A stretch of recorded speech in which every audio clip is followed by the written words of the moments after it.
everybody, I'm back with a freshly trimmed beard for your viewing pleasure. Drew Coleman here, principal broker of the preeminent real estate team in the Portland metro area, the Drew Coleman team at Hass & Company Realtors, and I want you to make better real estate decisions. First up, average sales price. We saw an uptick of 3%. It went from $512,153 to $527,621. Year-over-year prices, you're gonna like this. Those are up by 6.5%.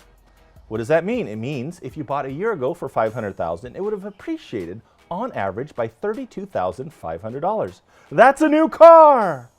For condos and townhouses, the average again dropped a bit from $348,057 to $345,509.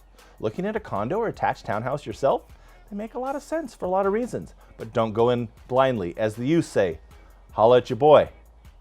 Switching gears, let's talk about national figures.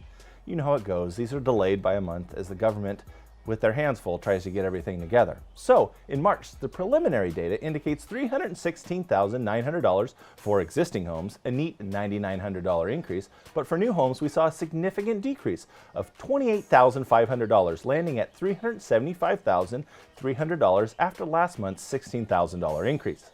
It happens, but you hate to see it. All right. So here's where it gets interesting with the state of things. You'll remember that March only halfway overlapped with the shelter-in-place order. We saw an increase of 32% in total homes getting listed. April, on the other hand, fully stay in place, saw a 15.5% decrease.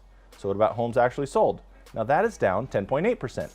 Now this is definitely the opposite direction we usually see, but by no means as bad as some of us had feared. And anecdotally, we've seen huge rebound as of this recording in May. So stay tuned. For a clearer understanding of what COVID has done to the market, let's compare this April to last April. In comparison to 2019, new listings are down 31.9%. That's a lot. But homes sold, they're only down 14.1%. Locally, inventory ultimately decreased a little from 2.2 to 2 months of supply for detached homes. Still not a lot of those out there. Nationally, it's usually solid at 5 months. We've seen that month after month. Again, those figures are delayed. But this time around, we saw it jump to 6.4 months. Again, quantifying the slowdown, but not screeching halt in the housing market. Now, let's see where all the cool cats and kittens are quarantining. Will it be Northeast? Southwest? You already know it's Milwaukee Clackamas again. They had 236 come online. But in total of number of homes sold, it's also Milwaukee Clackamas taking the lead, 142 closings. Who would have thought? Hey, rub that sleep out of your eyes. Yes, you in the back of the class. It's time for bonus stats. Unfortunately, the stats aren't as fun this time around. Since we've been doing these, unemployment was something we'd look at every once in a while, and it'd be a nice and low number, usually 3 point something around these parts. Such is not the case this month. While official local figures for April won't be announced until May 27th, we do have access to the claims that are filed. Seems like Lincoln and Clatsop counties have been hit the hardest, with 17% and 16% of their respective working populations filing for unemployment.